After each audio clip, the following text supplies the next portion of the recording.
Hello, what's up everyone? This is Paps Anton Tex at welcome back to my channel. Ayan. At syempre po, good morning po sa lahat. At ngayong morning nga po, ang gagawin po natin, ituturo ko po sa inyo kung paano po yung pagtatanggal at pagre-replace din po ng ating power steering pump dito sa ating 2011 Honda Pilot. Alright, let's go!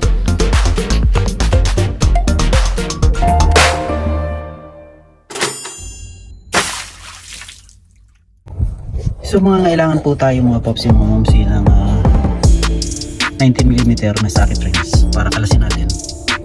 Ito. Ayan.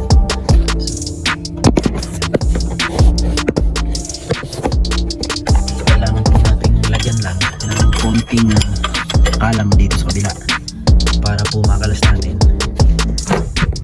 Yung po natin yan.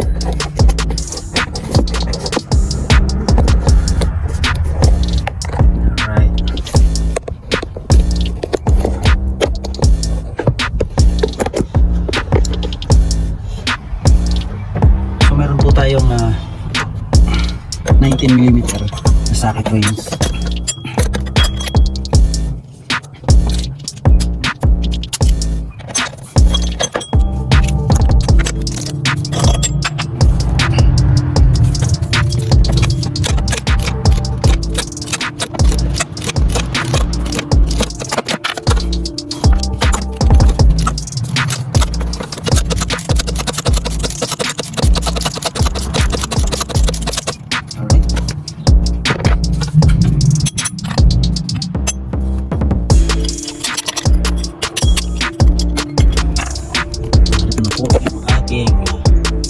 Kalas.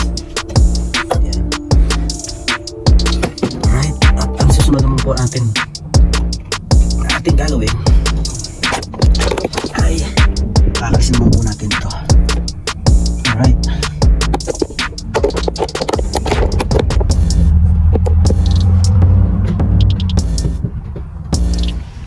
So mga kailangan po tayo dito ng 12mm socket rings para po tanggalin o alisin po itong dalawang bolt na nasa itaas po.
At ngayon naman po, mga kailangan naman po tayo ng 17mm socket rings para po alisin yung dalawang bolt na nakakonekta rin po dito sa power steering pump. At pagkatapos po niyan, pull out lang po natin itong power steering pump at ilalagay na po natin o install na po natin yung ating bagong power steering pump. Alright.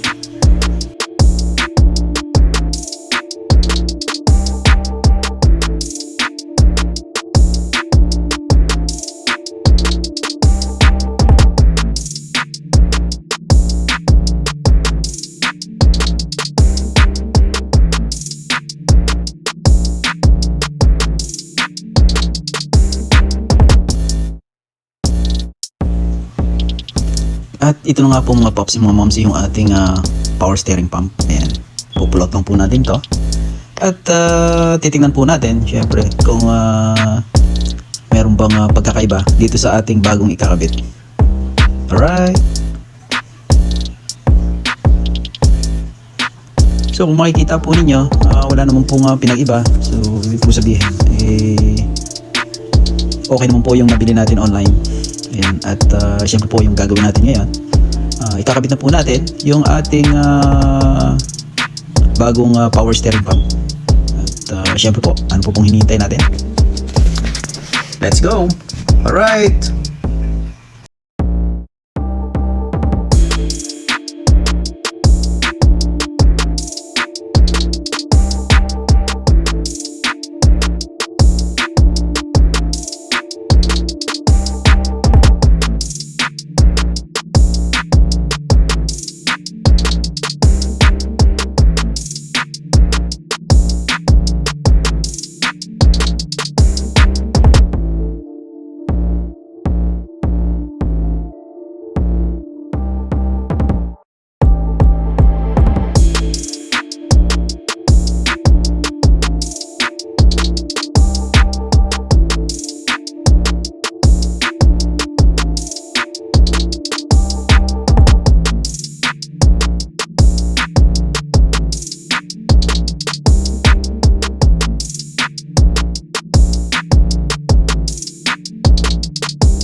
So hinihigpitan lang po natin mga pops itong dalawang bolt sa ibaba na kung saan may size 17 at itong sa ibabaw naman po na nakakunik sa tube size 12.